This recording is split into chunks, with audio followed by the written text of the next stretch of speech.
What's up, everybody? Welcome back to another Fall Obsession podcast episode. I'm Sam Thrash, your host over here. Thanks for tuning in. We've been gone a couple weeks. Hunting season's here, been busy, and took a short break from the show, but we are back at it, hot and heavy. And this week, my guest is Eddie Boyer. He is a hunter, conservationist from up in Washington State. He's an adult onset hunter in that he started his hunting journey later in life, and he's very, very passionate about his love for everything outdoors and advocating for all of the things that are important to us in the conservation space. So, you guys know me, you know that I've made a big conservation push on the show here recently, and I couldn't wait to have Eddie on to talk about some of the issues, not just nationally that we're seeing right now and dealing with, but also some specifics that he's dealing with up there in Washington State. That's a state that we haven't put a lot of focus on. Hadn't really had an opportunity to on the show, so I was looking forward to doing that with him, and also just talking about some hunting, some outdoors, and a little bit about his journey as well. This podcast is great. We're probably gonna have to do a part two with Eddie because it was a good time, and I feel like there's still a lot of stuff that we could have talked about that we didn't have the time to touch. So hopefully after hunting season we can get him back on here and do a part two episode with him. So if you're interested in following him on social media, his handle is RAGS to RIDGES on social media, and his name will pop up there, Eddie. And just give him a follow and check out everything that he's got going on. Hope you enjoy the show. Before we get going, we'll take care of the little bit of housekeeping. First and foremost, this podcast is driven by our friends over at Hoot Camo. There will be an ad and a promo code later in the episode for you guys to check out. Don't miss out on that. And we are changing things a little bit on our podcast schedule for hunting season. If you guys have followed the show or listened for a while, you know that we try to put out a new episode every single Monday, every single week. We are switching that during the fall 2025 hunting season to every other week. So from now until sometime in January, we'll probably ramp it back up. We will only have an episode coming out every other week. So you guys, make sure that you still stay tuned. We're still going to be bringing you some great stuff, but we're trying to give our team, and myself included, some time with family, some time in the woods, and take a little bit off the plate on the podcast schedule. So we'll be hitting it hot and heavy every week again in January. Wherever you are listening to this podcast, and especially if it is your first time tuning into the show, make sure that you hit that follow, subscribe button, whatever they have up there for you guys. Turn those notifications on if that's an option. That way, you know every time we drop a new podcast episode. Subscribe to the YouTube channel. We do far more than just podcasts. We do hunting shows, films, gear reviews, educational content, all sorts of stuff like that. But if you like watching the podcast videos, they hit the YouTube channel normally within a week following the episode release in all the major podcast apps.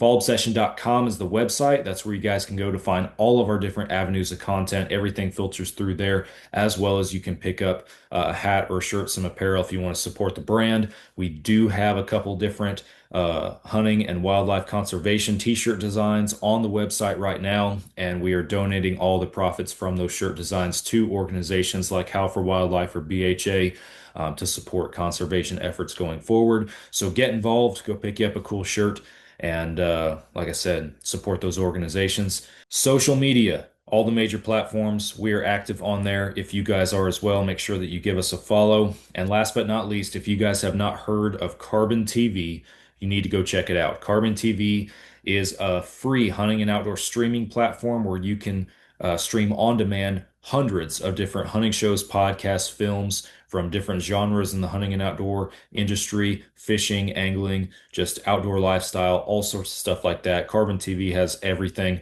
Fall Obsession produces 4 different shows on Carbon TV. This podcast, our staff-inspired video podcast series called Couch Chats, is on Carbon TV, as well as our 2 different hunting shows titled Texas Dirt and Midwest Mindset. Guys, go check out Carbon TV and start streaming today. I'm done rambling. We're going to get Eddie in here, get the episode going. Hope you guys enjoy. You are listening to another Fall Obsession podcast. The power lies within that middle ground. Hunting transformed my life. I think you have to be built somewhat different. That Dale Brisby's a super puncher. It's hey, even... we need to get Pop-Tarts on the next Walmart order. I'm serious. Because to come into this country and stay dedicated to that, it was pretty awesome. If it's only for one then you've done your job. We have to do what's right for the wildlife, and that's our responsibility as hunters. Fall Obsession Podcast. Welcome back, everybody, to another Fall Obsession Podcast episode. I'm Sam hosting you guys, and this week my guest is Eddie Boyer. You guys may know him on Instagram. RAGS to Riches is the handle. Welcome to Fall Obsession Podcast, man. Hey, man, appreciate you having me on. I'm glad to be here. Yeah, I'm excited for this one, man. I've been following your social media for a while, and we were talking before we started recording a little bit about just the conservation push I've kind of made on this show and everything. And at some point in the past year, your page has popped up, and I'm like, I like what this guy has to say. He's got some good opinions about a lot of this stuff. So, and he's not afraid to share them. I like it. Right. Yeah. Well, no, I appreciate it. And yeah, I mean, I feel like a lot of people, um, you know, have a lot of views on certain things, and sometimes they're, afraid to speak their mind or speak up on certain matters. And I have absolutely no problem speaking my mind and saying what I think and believe. And some people like it, some people don't, and that's okay. But at the end of the day, my goal is conservation and doing what's best in what I believe is best for wildlife management, for hunters and anglers, and all outdoorsmen and women. So I hope anybody listening or watching understands that, you know, I might be a little rough around the edges on certain things or speak my mind a little bit certain ways, but my heart and my goal is, protecting wildlife, protecting our way of life. Hmm. Hunting is a huge part of my life. I have a almost 3-year-old daughter, and making sure that she has the same or more opportunities for the outdoors that I have is my goal. And I want her to, I don't want her to be 35 years old and have far less opportunities than I have. I want her to have way more opportunities if that's the route she goes down. So that's Hmm. my goal, man. And I have had a lot of people, give me, uh, have some negative things to say, which I don't really, pay a whole lot of attention to. But my heart is in the right place, I like to think so. Yeah, no, I agree with you, man. And those disagreements and everything, that's needed for, I feel like, conversations to be constructive and opinions to be shared and everything, because we're not going to agree with everyone out there, and they're not going to agree with us. But at the same time, we have to be able to articulate that in a way that is respectful. Right. And we don't want to come across as jerks that are, just my way or the highway, pitchfork in hand, ready to burn the place to the ground type deal. Like we have to be able to be an ambassador for hunting, not just with the words that we're saying and the opinions that we're standing by, but also in the way that we articulate it. Because there's people who are influenceable who don't know one way or the other, that are watching how we carry ourselves, and that plays a factor in their opinions beginning to form as well. So Right.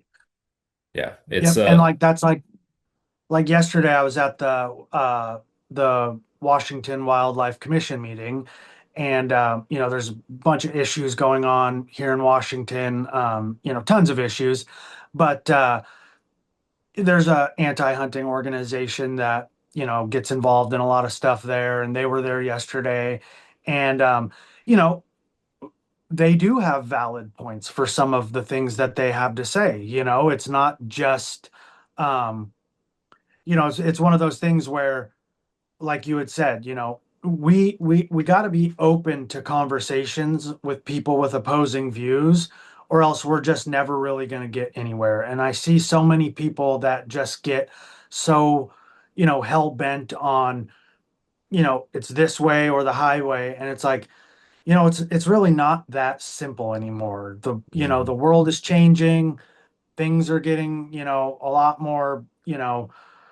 lot more people are getting into the outdoors, and there's different views and everything like that. So we have to be mindful of that, and we have to take other opinions into consideration and understand that, yeah, hey, the things that worked 20, 30, 40, 50 years ago, they might not be working the same way they are now.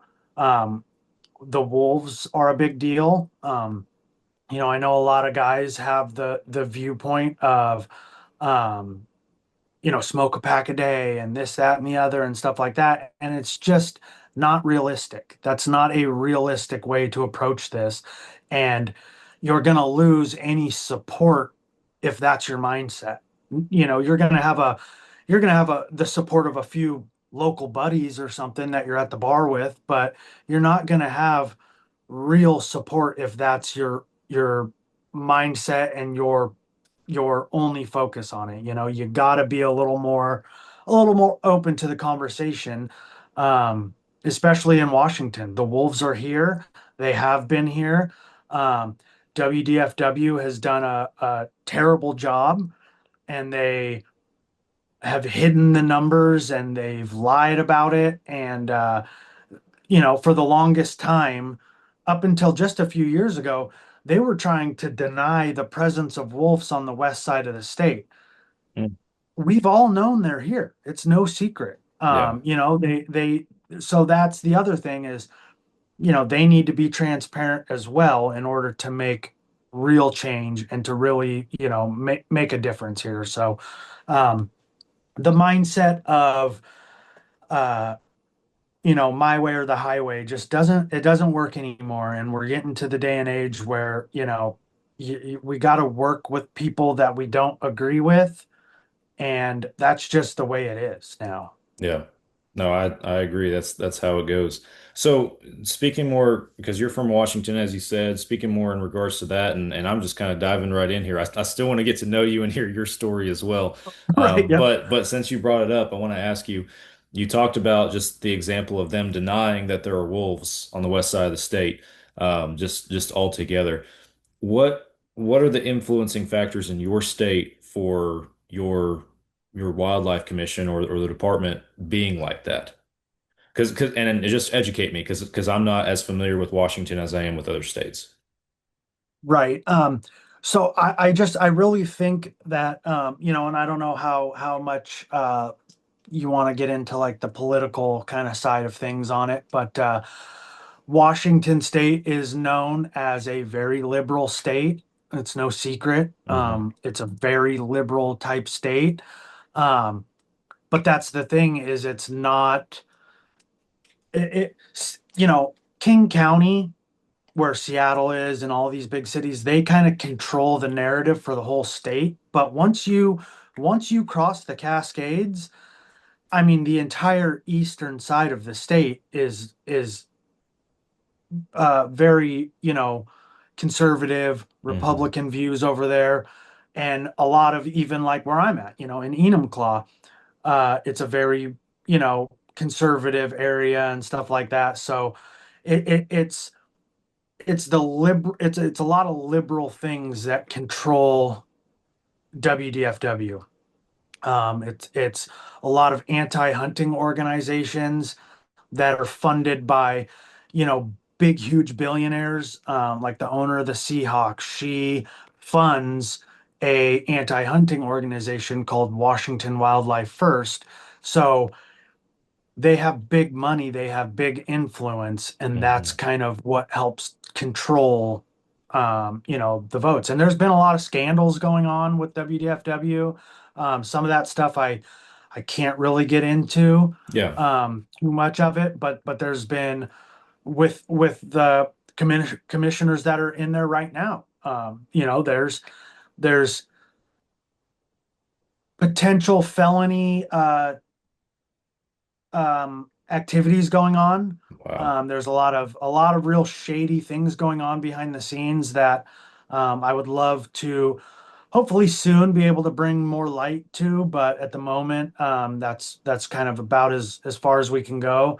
There's some big organizations that are on the side of hunters that are helping out and working towards that, but working towards changing it and helping us get some of those people out of there. But I think a big problem with Washington is uh,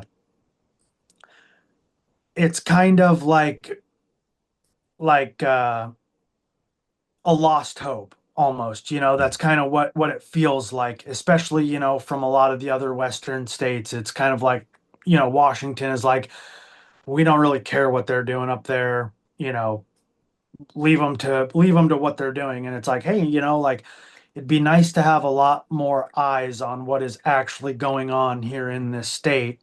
Um, to have bigger voices and bigger platforms kind of helping out, because there is a lot of there's a lot of good outdoorsmen here. There's a lot of hunters here. There's a lot of people that aren't aren't in support of what's going on in the state Right. as far as wildlife and conservation, but we don't have the platform, and we don't have the big backing from other people that seem to really care about our state enough. It's kind of like, Idaho, Montana, Wyoming, those Western states get, all the view and all the love and shout out. Well, Washington has a great potential for hunting and outdoors and everything like that, but it just kind of it doesn't get the spotlight that a lot of other states get, and I think that kind of hurts us. Yeah, I guess drowned out with some of the other drama, it sounds like a little bit.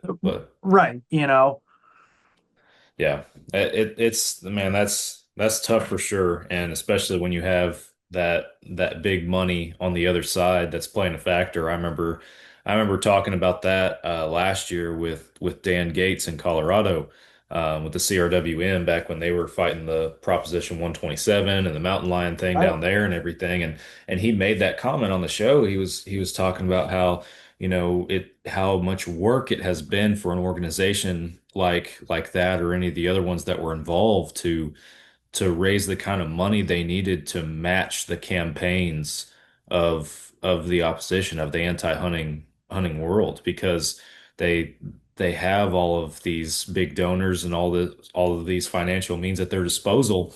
And so it's nothing for them to throw money at it. And on top of that, it's a whole lot easier for them to just prey on the emotions of the uneducated or uninformed person.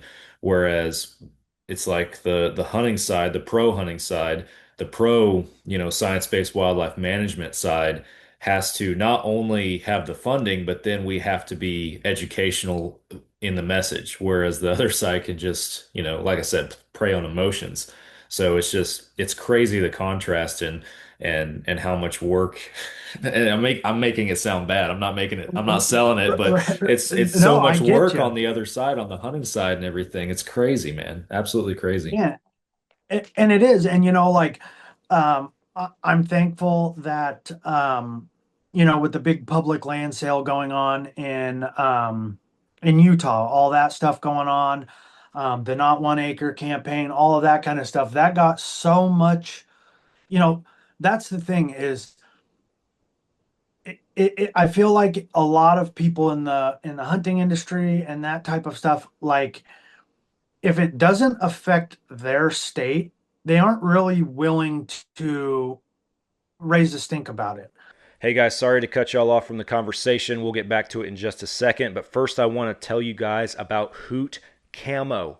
Hoot Camo is one of the best camouflage brands out there for the blue collar hunter. The prices, you can't beat them. The patterns are extremely versatile. They work in so many different environments. I have worn Hoot Camo hunting whitetails, hogs, and turkeys down here in the hardwoods, the mesquites, the scrub brush of Texas. I've worn it in the flatland plains of eastern Colorado hunting mule deer. I've even worn it in the mountains of central Idaho hunting elk. It works in so many different places. It is extremely high quality gear, extremely warm, holds up well against the elements. You cannot beat it. Go to hootcamo.com, use the code FallObsession15 on your next order, no matter how big or small it is, and check out everything that Hoot Camo has on there for you guys.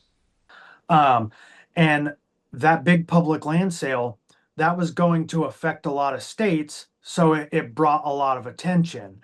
The Colorado one was another one where that ended up getting so big that a lot of other states and a lot of other people got involved and were able to, help out. But Mhm.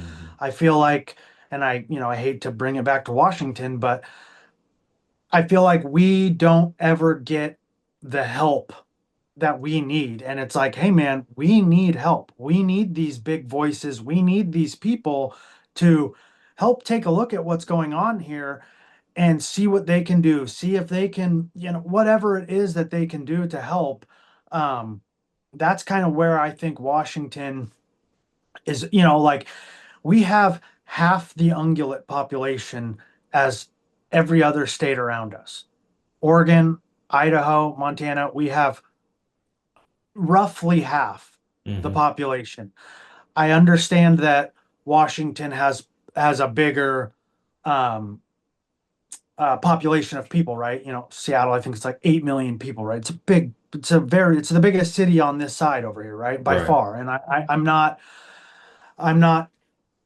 ignorant to that. I understand that that plays into it, but there are also other things that are affecting that, and some of it is hush hush, and people don't really want to address what's actually happening and going on, and I just wish that Washington would get a little bit more of the love that it deserves because this is a great state for outdoorsmen.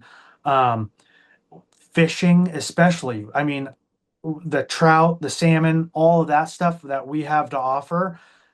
No other states have that. We have pretty much every deer. We get blacktail, mule deer, whitetail. We got both species of elk. So we have a lot of things that a lot of other Western states don't have to offer. We have moose. We have a lot of things that a lot of other states don't seem to have to offer, but we have a smaller population of those animals, and our hunting regulations and stuff like that, they don't favor the outdoorsman. And that's the change that we really need is um, you know, these other states see the value and they see the value in hunters and they see the value in their outdoor spaces. And Washington just doesn't do a good job at that. This is not a hunter friendly state. And I understand that, Hmm. but that's what we need to change is to bring more attention to that because this could be a great state for hunters, but it's just not at the moment and it really sucks. It's pushing me to um, you know, probably sooner than later, pack up and leave because uh, it's just along with other things. There's other stuff going on in the state that makes me want to move too. But it's like the commission meeting I was at yesterday. It was a pretty good turnout for hunters and stuff like that. But if the hunters in this state and the anglers and all of the outdoorsmen if we would just show up to these meetings and show a little bit more force, it would start to change things. And I get that people don't want to they think that even the residents of the state think it's just too far gone. And I don't think that it is.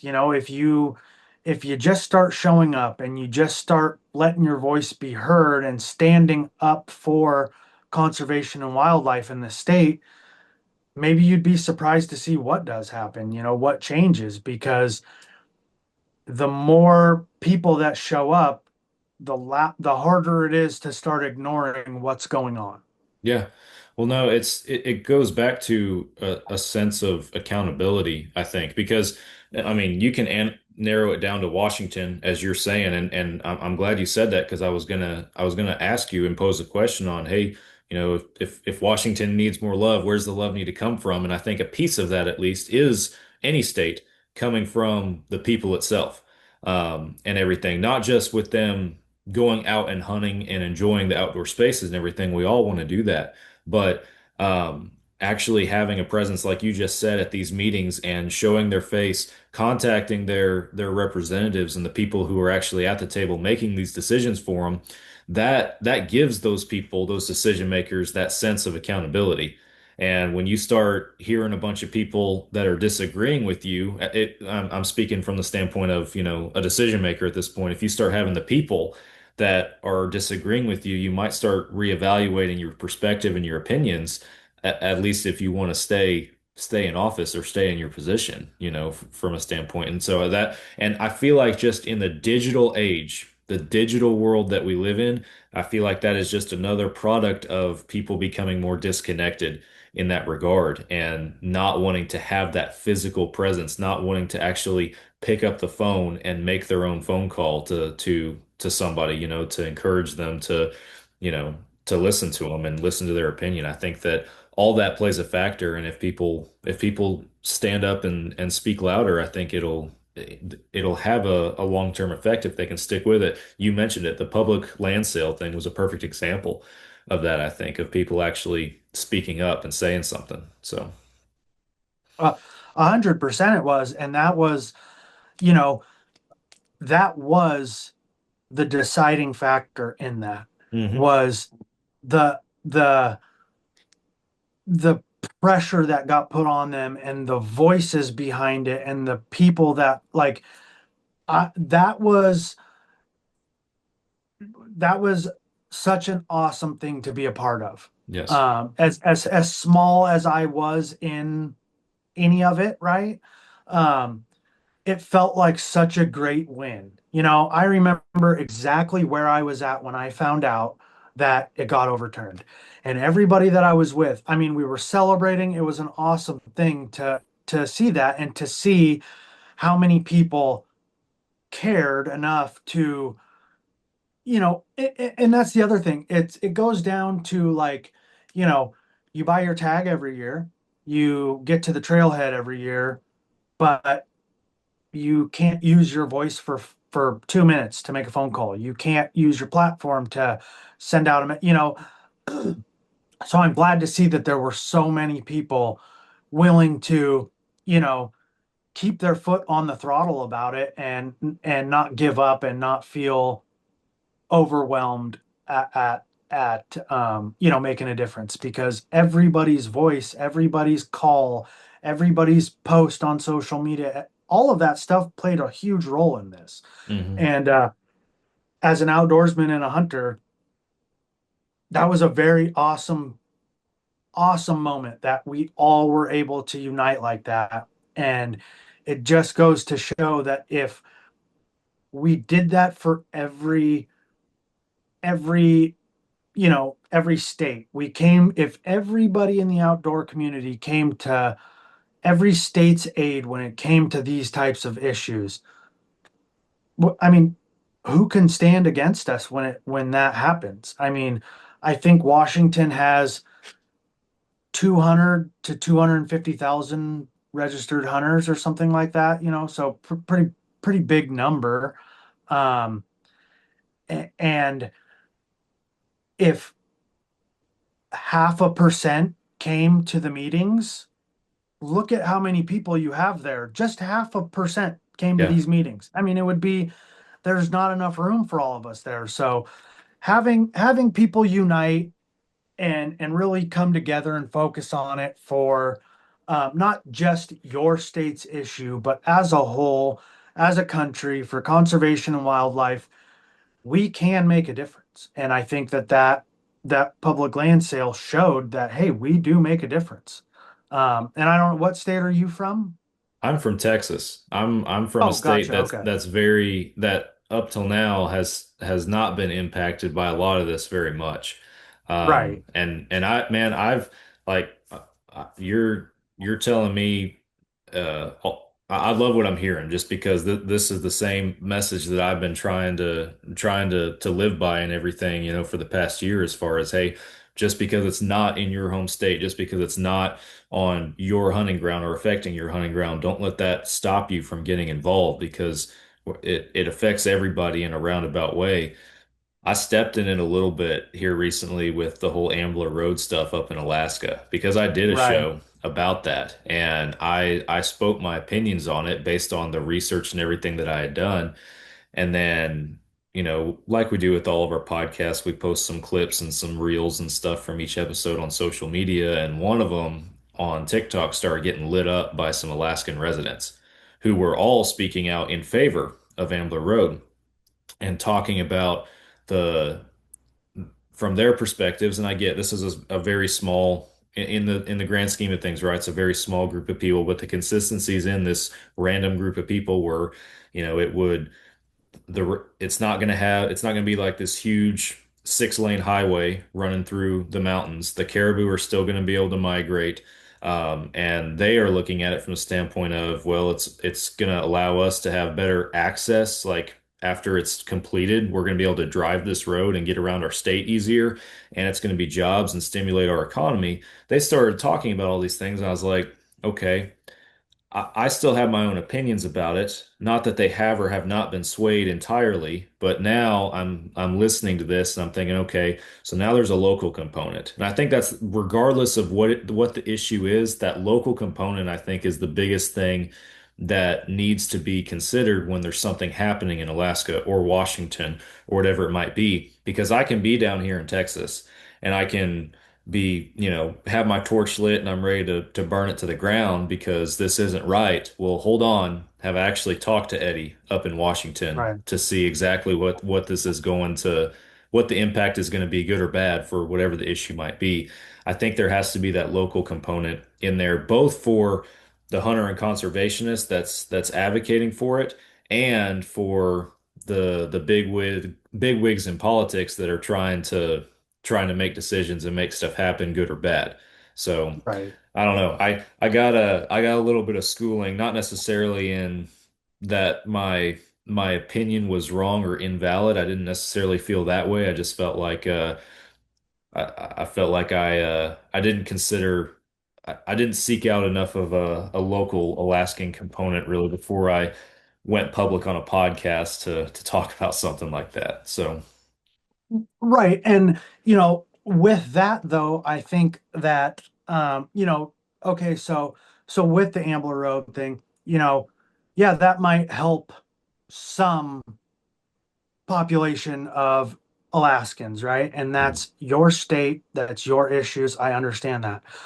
But with that, with allowing something like that to happen, that sets a precedence yes. to every other state now where, hey, it might not benefit us if that happens up there, then something similar might come down and happen in Washington where we don't need that. We don't need the help. We don't want that. Hmm. And that's the problem with that. So I think that's where,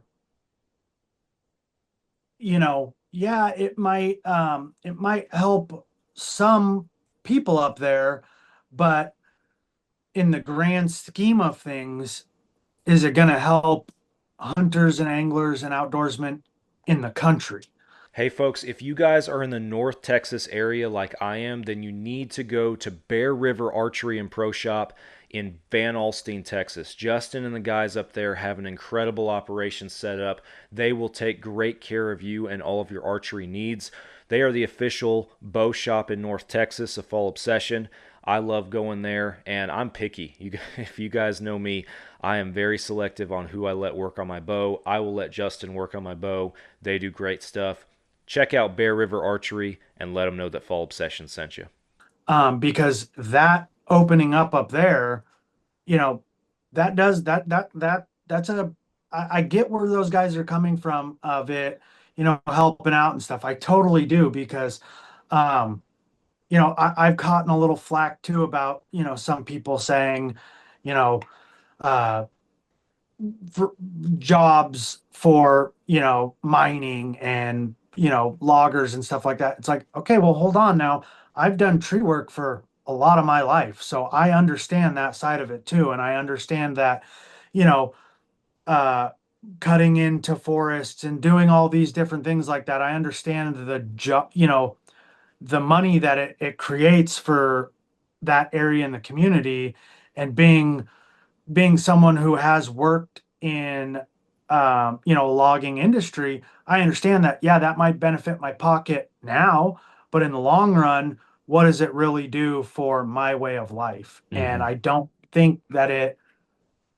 just don't think that it benefits the long term, aspect of it all. Yeah, it might be good for you guys short term, but it's a sticky situation, and you know, I could see where people from Alaska would have different opinions on it. I It, definitely get that, and I'm it, not saying that they're not valid, but yeah, and I'm not it's a tough either. one. I typically I do not shy away in the comment section on social media from engaging with people who are at least capable of having a decent discussion, I guess I should say, because then you have truly hateful people out there that, it is just they're a pain in the butt to deal with. But people that you Right. feel like you can have a decent dialogue with, I don't shy away from those discussions on social media by any means. And in this, speaking in relevance to the Rambler Road project, they definitely have their opinions. I have mine. There were definitely a few in there that kind of took the approach of, you stay in your saddle down there on your horse in Texas and stay out of my Right. business in Alaska, Yeah, right? And it's like, okay, absolutely. I get that. Like, flip the script. I would probably also have reservations about some random guy from Alaska telling me how to do something in Texas. I get For that. sure. But at the same time, it goes back to one, we're talking about hunters and conservationists across the country need to be engaged and be able to be vocal for these sort of things. And then the conversation undoubtedly for a lot of these individuals, I turned it into, okay, well, how much, I even did a video in and of itself, how much feedback did you have the opportunity to give prior to Ambler Road? And there were a couple people who said that back in the Biden administration, when they tried to do this the first time, that there were a few like town hall setting meetings and everything, but nobody could attribute anything to anything recent, at least. Nobody that was being discussing with me right then and there. And then on top of that, um, you also have Congress using the CRA to repeal the BLM resource management plans in Alaska, Montana, and I think it's North Dakota, I want to say. Yep. Um, so pose that question too. What's your opinion on this? Because this just seemed like a fail swoop. Like, hey, this is what we're doing. BLM resource management plans, we're nullifying those. Nobody had an answer for that, and that just goes. I believe that goes back to your point that you made on, what are we giving up? What are we sacrificing, and what kind of Right. precedent is it setting? Because especially with the CRA, that whole deal, man, I was like, oh my gosh, if they can just do that in a fail swoop to those three states, they're not afraid to do that anywhere, man, and that's scary. It should be scary for any Absolutely. hunter. So, It absolutely should be. And, like, especially, um, I don't have a whole lot of experience, in other states. Um, I've been to Idaho, Montana, here and there and stuff. But, as far as speaking on, Washington, our wilderness areas here, I mean, are pristine. We have some of the best wilderness areas. I would put some of ours against any in the country. We got like one, for instance, the Alpine Lakes Wilderness. I mean, it is, it's the most beautiful area, and it's untouched. It's obviously it's wilderness area, right? And so it just makes me nervous when people start putting their little needs ahead of ahead of the bigger things that could come from it, because I could not imagine them wanting to just put a road or start allowing things like that in, for instance, the Alpine Lakes Wilderness. Like, I mean, right. that is it's just, it blows my mind. And um it's scary, man. It's scary that the government and certain people are so willing to take that from people, take that from us, and it they want to dangle a little bit of money in our pockets as, workers who would benefit from that. But the loss that it would create is just monumental. And I agree. their pockets are getting way bigger, and they're getting a lot of money out of it. And yeah, okay, you're throwing a couple bucks to the residents here and there. Oh, good. But it's just, it's not worth it. Um, I don't think that the little benefits that those people get outweigh the bigger picture. I just don't see it being I don't see it being a good idea to start messing around with that kind of stuff. I really don't. And I'm not, I'm not uh the most informed on all of this stuff, and I'm still learning and I'm still progressing, and um a lot of this stuff I don't have the best opinion on, but I'm trying to get there, and I'm working my way up to, uh, be a little bit more informed on all of this stuff going on. But I really don't see it being. I don't see it. Sorry to keep rambling on it, but I Oh, just you're don't good. see it being. I don't see it being good for the long term outdoorsman. I just don't, and that's a tough one because again, I'm not familiar with Alaska natives and or Alaska residents and what they are seeing in this, as much as you're not from Texas. You don't, you have a couple opinions from some people up there, but are they are those people taking into consideration what this is going to do to Washington or Idaho or Montana later on if it goes through, like so yeah, it's a tough one. It is, man. And this whole the whole conservation dance, I feel like just it never stops. And that's the borderline exhaustive part. And I imagine you've felt this in some degree. It's like we can get a win even, or what we consider one, right? Proposition 127 in Colorado, the public land sale. We can have this stuff happen where it's like, oh man, something good actually happened out of this. We actually our voices were heard and all the hard work paid off. And we're high-fiving and we're all excited, but man, the next one's right around the corner, and that's Exactly. it's never going to stop. And man, I'll tell you, I've just over the past year and a half, sometimes it's been exhausting for me just trying to one keep up with it, and then two, it's like, man, I feel like I'm beating a dead horse with telling people, whether it's in my personal life, friends, or talking publicly on the show or whatever it is. Like I feel like I'm beating a dead horse, keep bringing this stuff up. But that's just the Yep. reality of it, man. That's just how it keeps coming back around, and it's never going to stop. It will never stop, and it's going to be a continuous fight. So, Yep. And I'm with you on that because, to touch a little bit on, like my personal life and yeah. background and stuff. Um, I don't come from like a hunting family, right? I'm basically the first hunter out of my family.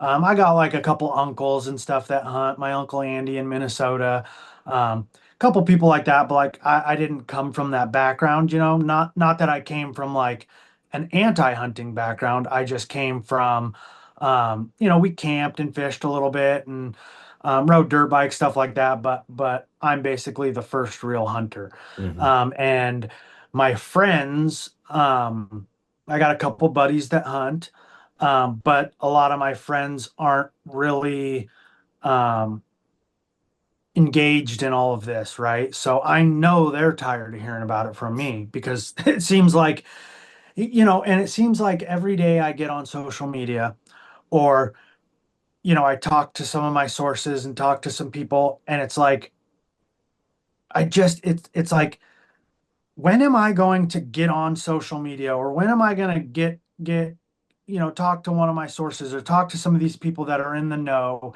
and get something positive, right? It seems like it's always an attack on our way of life. It's always an attack on public lands, wildlife, all of this. And it's like it is absolutely exhausting. Hmm.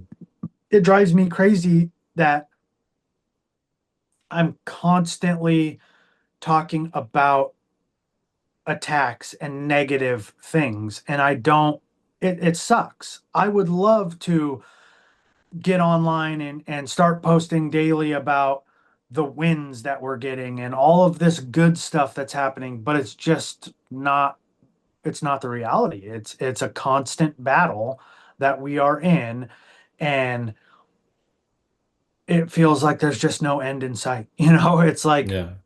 this is Well, just the way it is. well, I mean, to some extent, I mean, the way our world is, there might not ever be an end. But Right. I've posed this question to people before, just as far as, I I forget who I asked it to the first time, but I was like, do you think that all of everything going on for a new hunter is overwhelming?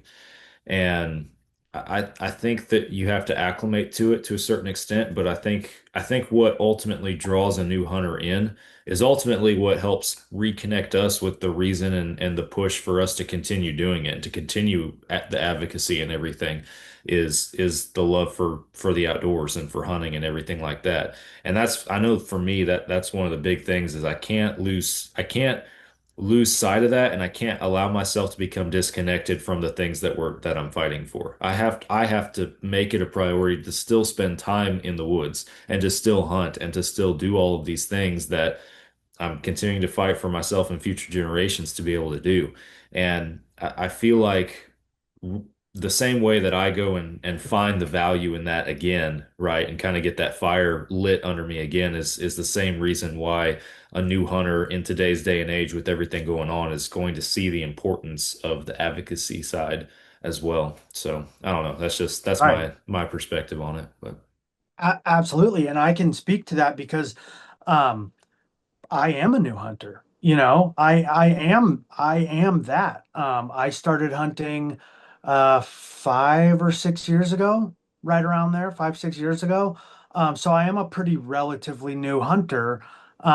You know, and it is absolutely overwhelming.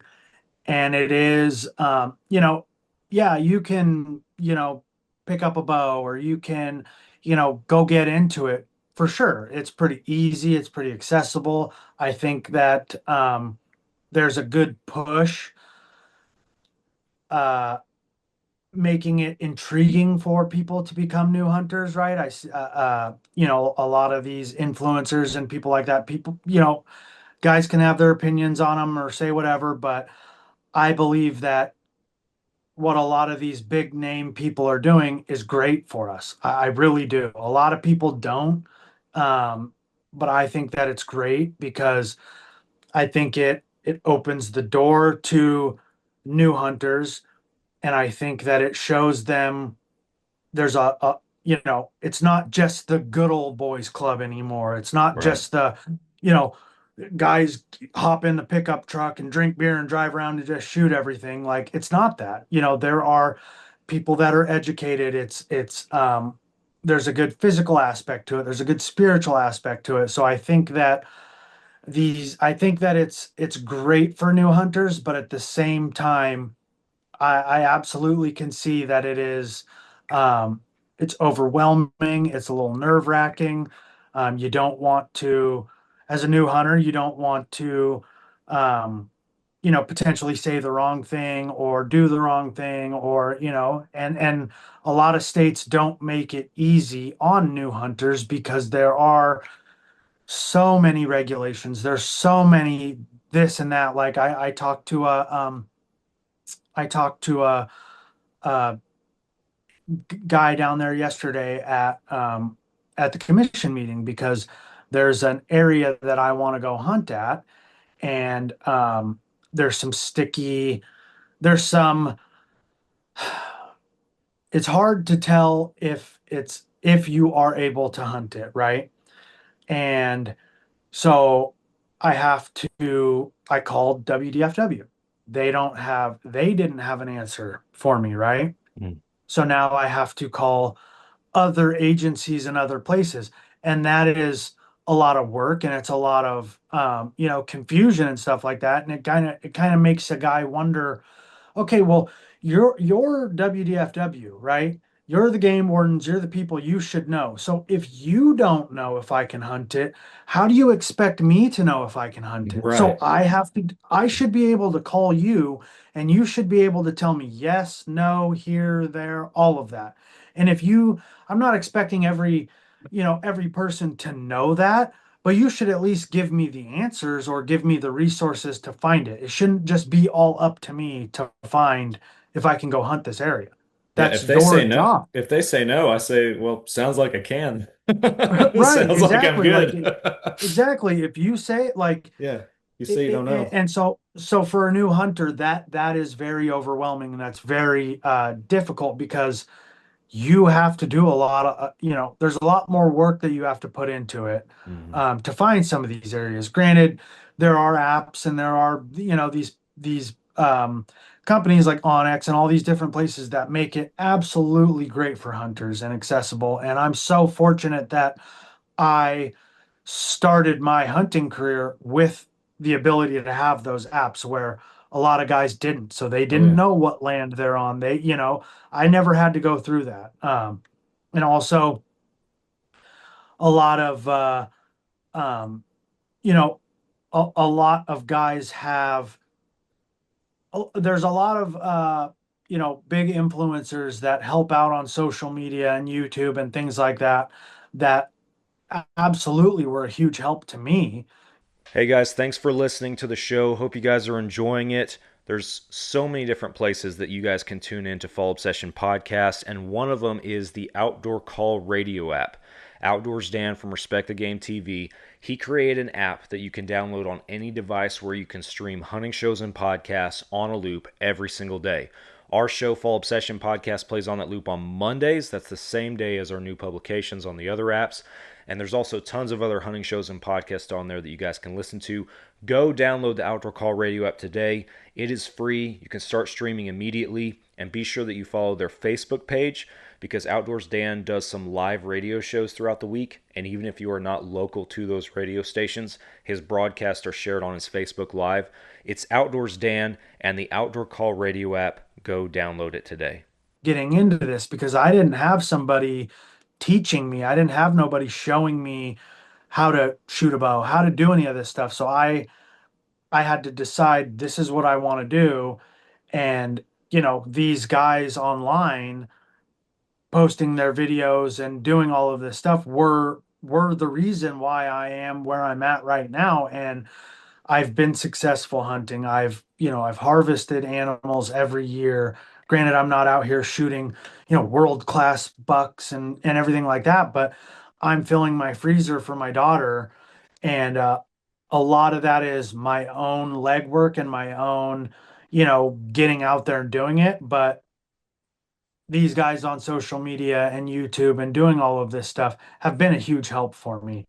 So I think that for new hunters, um, one, yes, it is work to do it. You got to do your own research. You got to put in your own legwork to get out there and do all that. But utilize these guys online that are helping. Utilize YouTube. Go on there and spend some time watching these people because they are absolutely helpful. And there's a lot of guys in the industry that will talk to a new hunter online.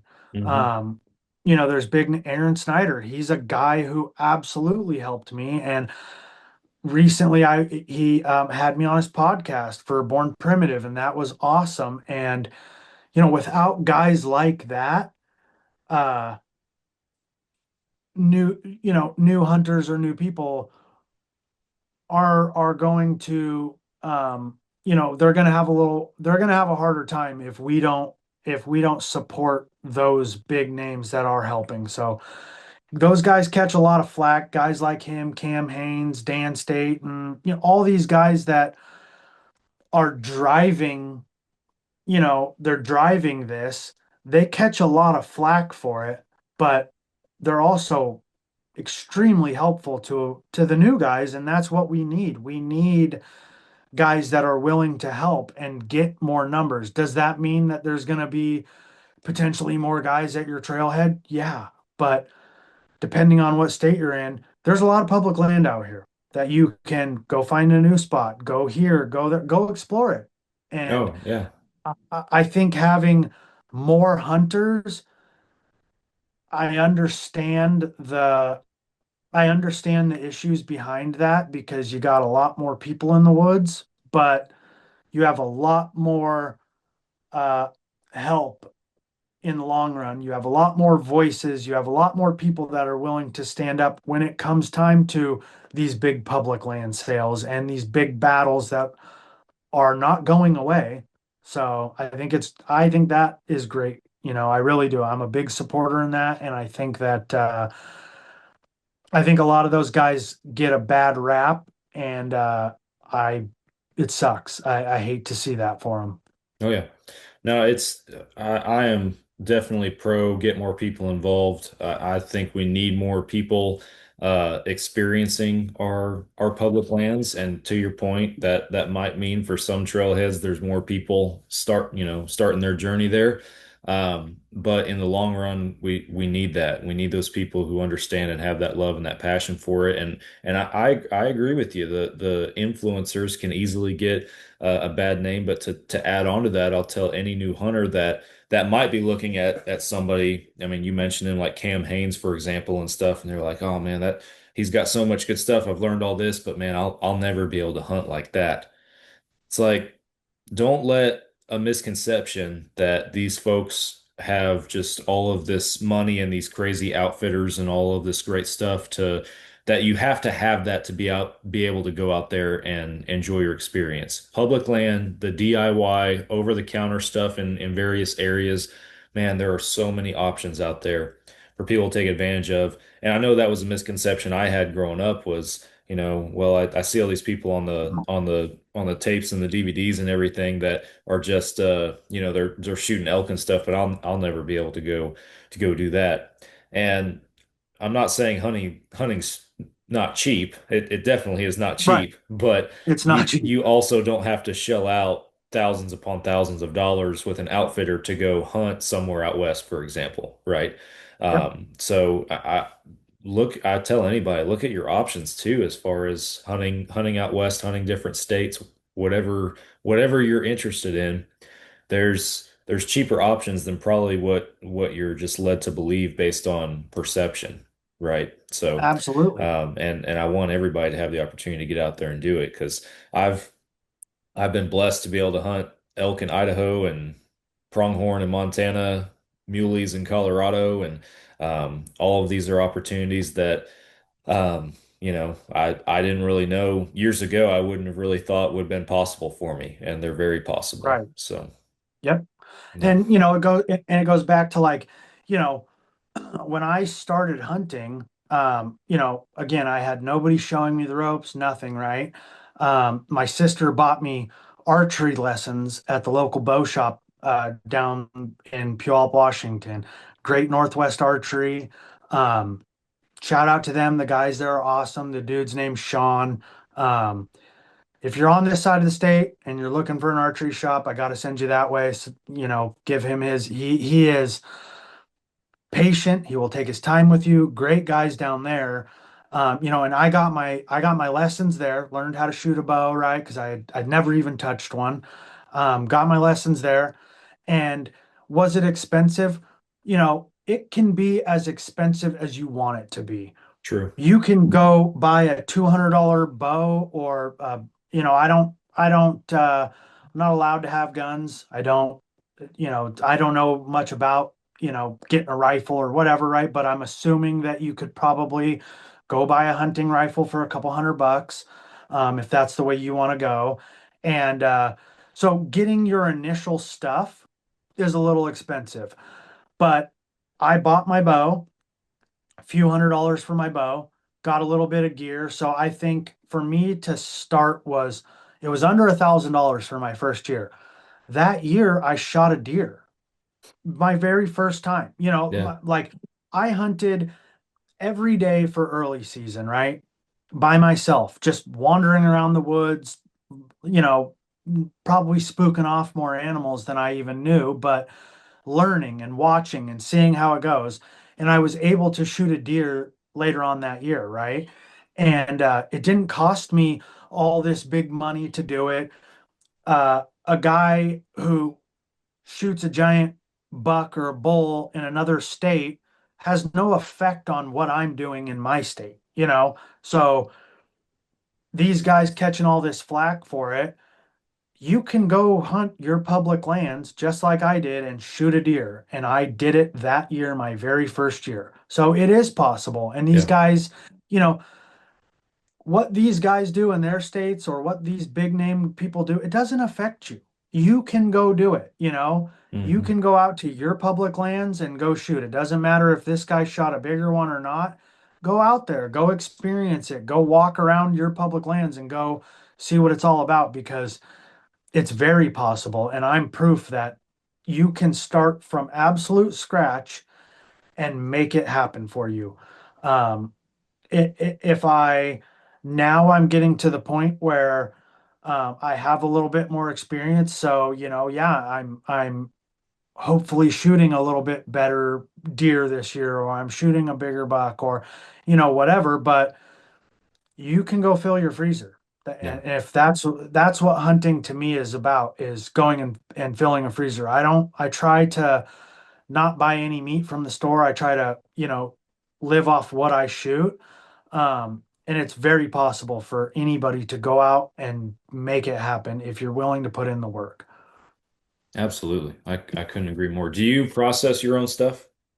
Yep, I do it all myself. My first year, I shot that I shot that deer, and granted, it was a little tiny button buck, but I shot it and watched videos on how to process it. I went and bought a meat grinder. I did it all myself. Ended up with quite a bit of burger because I was messing up cuts and different things like that. But it happens. And now, now I'm pretty confident to where, if I shoot an animal, I'm getting all the cuts that I want out of there, and I'm doing it all myself. And I don't, you know, you can go pay somebody to do it for you if that's what you want to do. And, some guys don't have the time to process it, and there's nothing wrong with that. I do make the time to do it, and I enjoy doing it all myself. So that's what I do. But it's not like you have to. You can pay somebody to go do it. Who cares? You still, got that meat yourself. So I do process my own. Do you process yours? I have, and from year to year, it kind of changes. I grew up using a processor and everything, and then in not that long ago, a few years ago, I started doing it all myself. Past couple years, just with some other stuff in life, there have been some deer that have gotten dropped off at a processor. There's been some deers that I've Right. cut up myself. So I tend to I tend to mix them both in a little bit. And Exactly. yeah, I guess you could say if I'm feeling lazy, but Yep. Absolutely. And there's nothing wrong with that. I hear, guys catch a lot of flack for that too. And it's like, hey, you know what? Life happens, man. Okay. People work, you got kids, you got events, you got this, things happen. Yeah, So I try to do it all myself.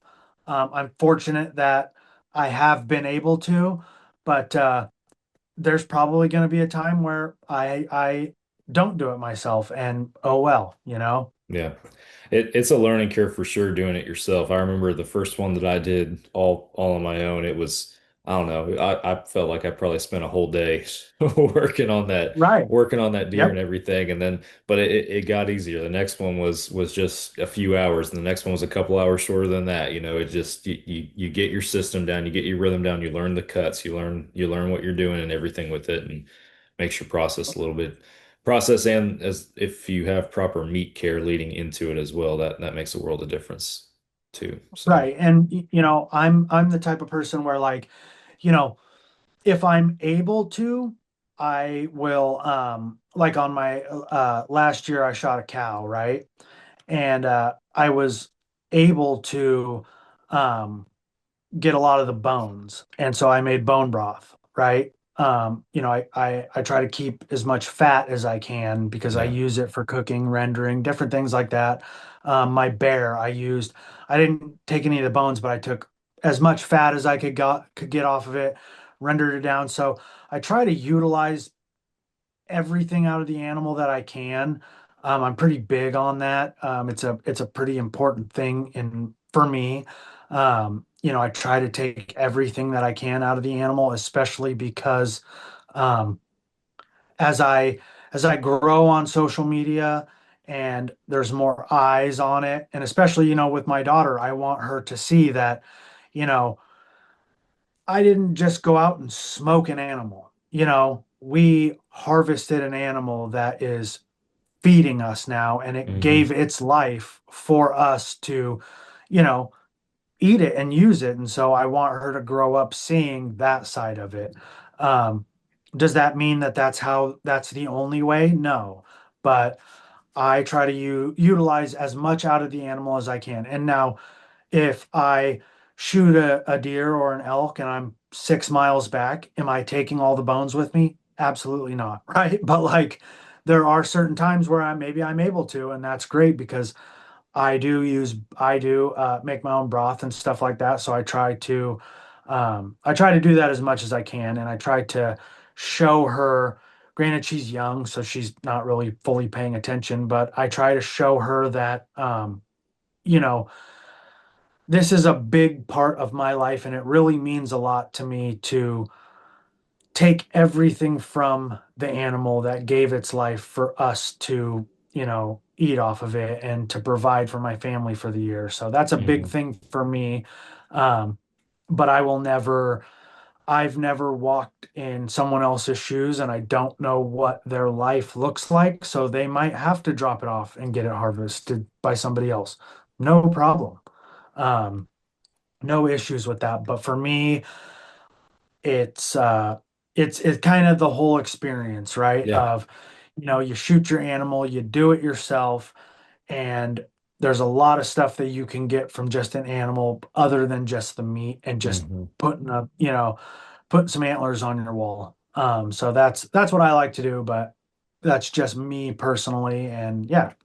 No, that's awesome, man. I love it. I love you're diving in both feet, it seems like, right out of the gate into your hunting journey, and that's pretty cool. I appreciate that for sure. I've always been if I'm going to do something, and it's not always benefited me in my life, but if I'm going to do something, I'm going to go all the way into it.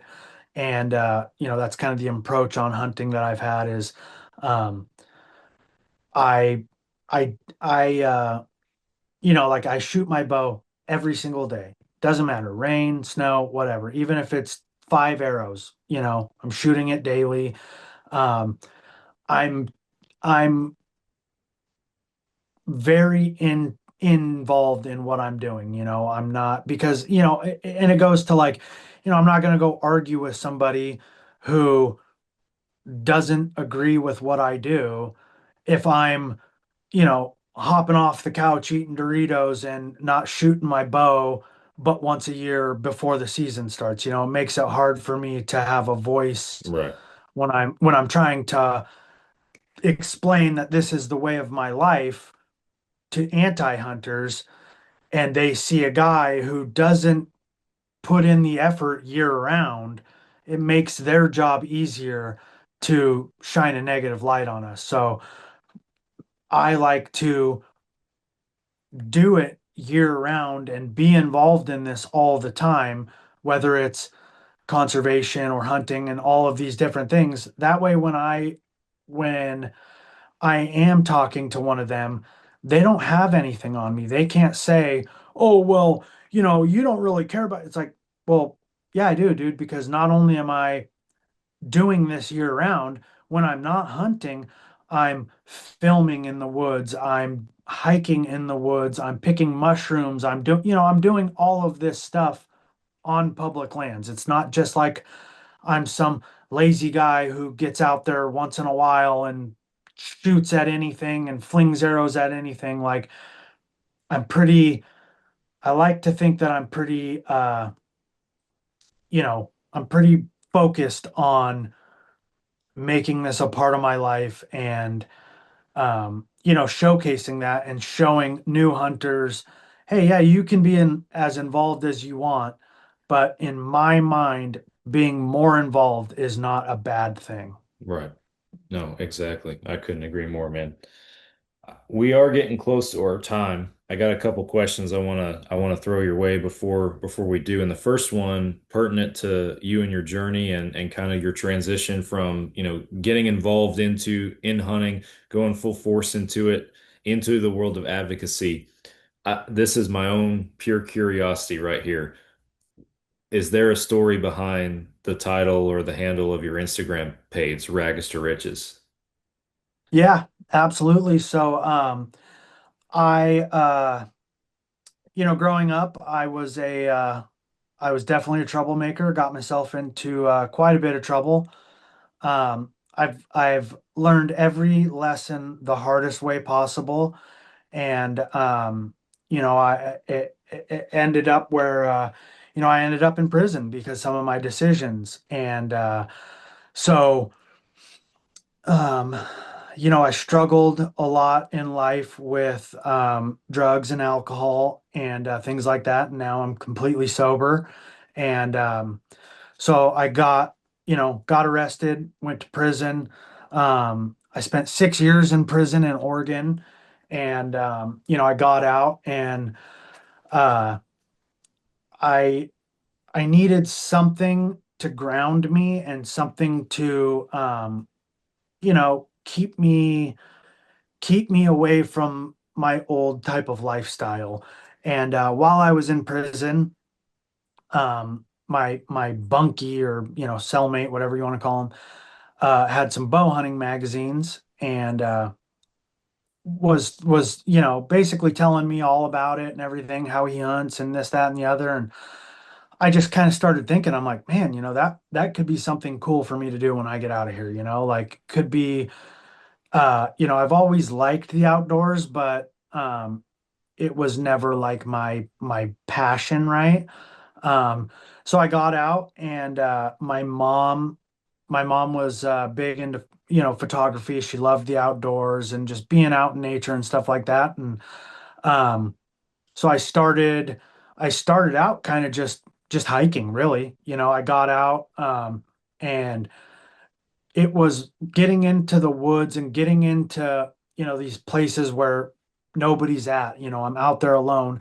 It helped me um, connect, and it helped me kind of realize, it just gave me a spot to get away from all the noise and all the stuff in my life that all the negative in my life that I'd been through and done, Yeah. and kind of gave me some quiet and some peace that I needed. And so then like I said, I got my sister got me some archery lessons at that bow shop, and I just watched videos and did that. And I started from the bottom. I didn't come from money, I didn't come from anything like that. And um, so with Rags to Ridges is kind of my journey on really finding myself and who I really wanted to be and what I wanted to show my daughter, and to show, anybody else that's struggling. It's like, it doesn't matter where you started or where you come from. It's up to you on where you want to go, right? And I I want to be in the woods. That's where I love to be. It's where I feel it's where I'm happiest. And then to bring it kind of back to, um, I got out of prison in 2018. We found out almost a year to the day later that my mom had cancer, and then 1 year later she passed away. Hmm. And me and her were extremely close. She was, my biggest fan, my best friend, and being in the woods was my way of reconnecting with her. And it was, not just hunting, but just being in the woods, photography, finding cool places to sit and connect with her, and find kind of a spiritual thing behind all of it, where I'll go to the woods and see see a sunset that's beautiful, or just find something that reminds me of her. And it just kind of it's really helped me find the person that I want to be and want to show my daughter, because um like I said, I kind of grew up in a rough life, and had a rough childhood, and um progressed into a rough a rough road that I went down. And if I can help anybody not go down that road that I did, um, and show them that, hey, man, the outdoors can really do a lot for someone. It can be a safe space, it can be a spiritual place for you, whether it's hunting or whatever it is you're doing out there.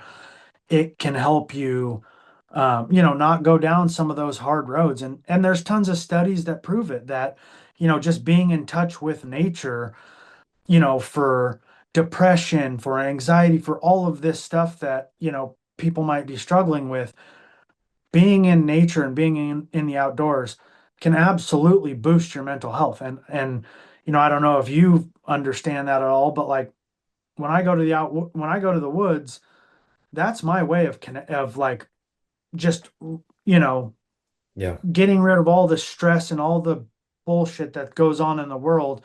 And when I come back, I am absolutely rejuvenated, and it helps me be the dad that I want to be for my kid. Yes. I want to show her that your past does not have to define who you are. And that's really kind of what it's all about. It's deep and it's spiritual and it's a lot, and it's not for a lot of people, and I get that, and that's okay.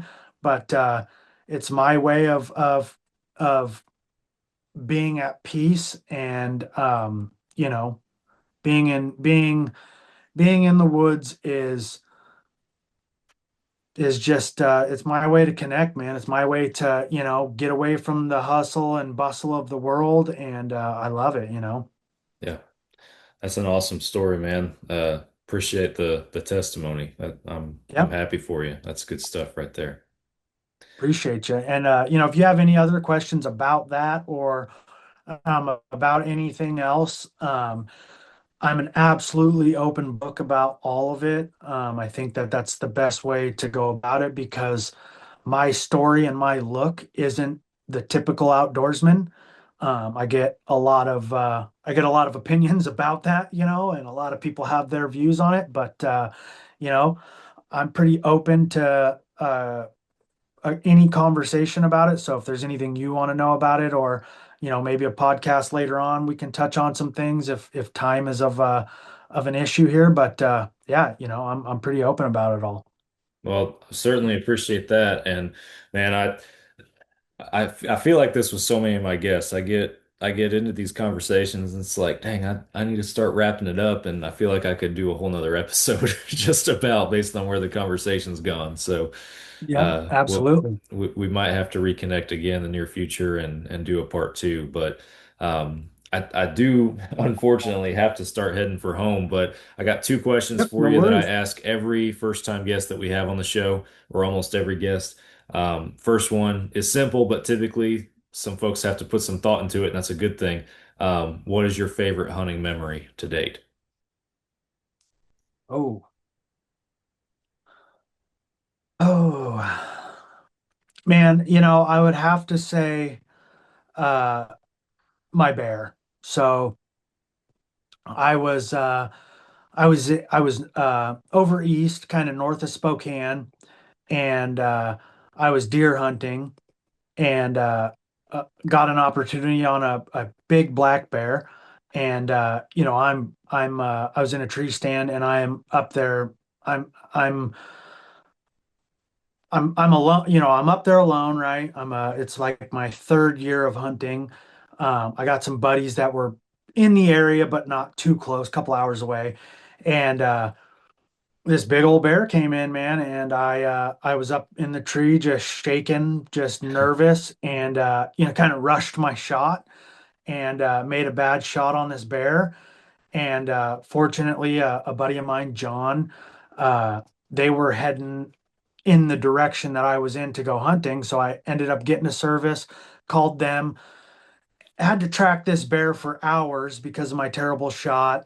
Um, Ended up having to finish it with a pistol. My buddy John was able to help me with that, since I can't have a gun. And it was just a wild event. Took hours, and it was a huge learning experience for me to, um, you know, not rush my shots and not be a hunter that just, makes quick shots and doesn't think about it. So Yeah. that was a really big one for me there. It's a long story. It's a pretty good story, but that one was my to date my best story in the woods with hunting for sure.